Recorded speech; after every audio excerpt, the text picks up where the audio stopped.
One of the most fun things for me about making this movie is designing the different creatures that populate this crazy underwater world. There's a wide range of creatures inhabiting the underwater world. Some of the creatures are familiar and some are very new.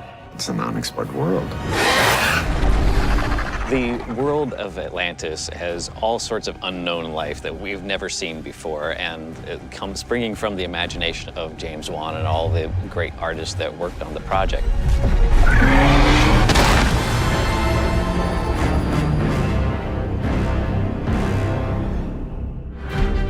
Aquaman riding a seahorse is one of the most absurd images from the comics. And one of the challenges going into this was, how do you get past the sort of joke of Aquaman riding the seahorse? What James wanted to do was embrace it.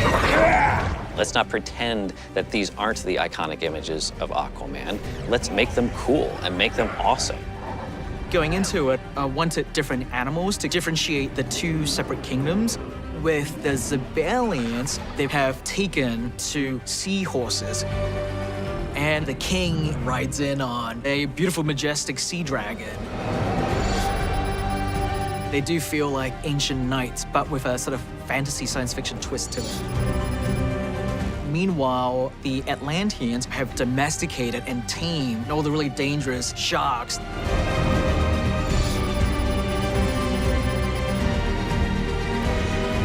Willem gets to ride this giant black hammerhead shark with some really spectacular armor on it. It was very important that the animals would in some way have personalities that tied in with the characters that would write them. And that's definitely the reason why King Orm's animal is an ancient tylosaur. Orm, I think he gets the coolest one. He's riding this armored tylosaur that just looks so badass.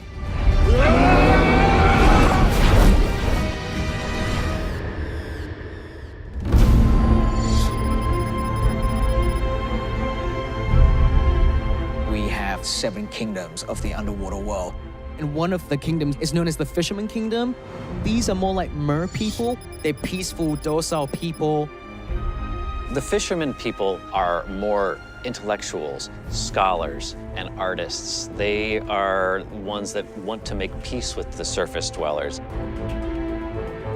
That initial design work had started, I think, early on with James and a couple illustrators, but way down the line, even into filming, we were still redesigning those characters.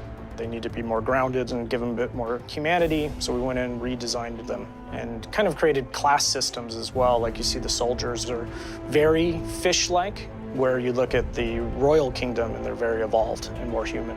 The fishermen people are basically a combination of practical makeup effects and a lot of visual effects augmentation. We did full bodysuits from the waist up with silicone hand appliances and full silicone face pieces, cowls, contact lenses, and teeth. The only part that we may have in visual effects is a little bit of gill movement, but overall it's a full prosthetic makeup. Prepare your armor, your Royal Highness. We move against the Brine Kingdom at once.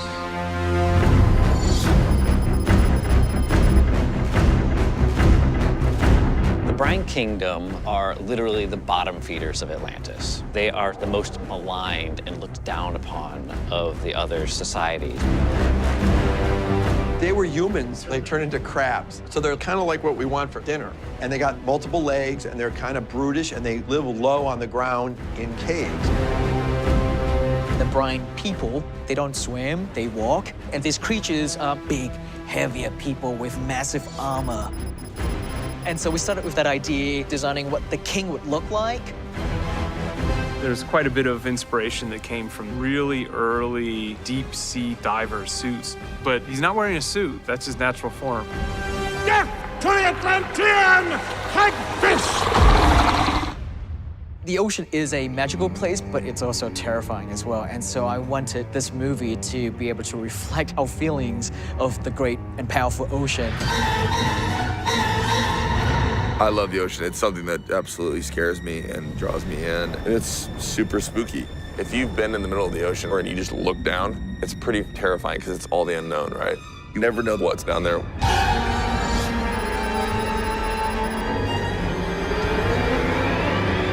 Trench Kingdom, I had a great starting off point because they're featured very prominently in Jeff Johns' New 52. And so I used that to dive into the world of the Trench Kingdom, these scary, trench-dwelling, cannibalistic creatures. But through that idea, I started to develop something that's a bit different. In the comic book, they have big, giant eyes. But I started to realize that these characters probably would not have eyes, because when you're so far down, the sun doesn't penetrate that far and there's no light. If anything, they're afraid of bright lights. And so then that started informing what the creatures would really look like.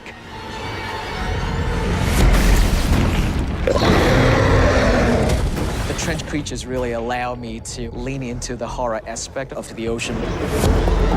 The Trench are a super dangerous group, and James has an incredible sequence. It harkens back to his pure horror days. It's like Creature from the Black Lagoon, but the 2018 version. Down here we have a legend about the Karathan, an ancient sea monster so powerful that even King Atlan himself feared it. And now the beast has awakened.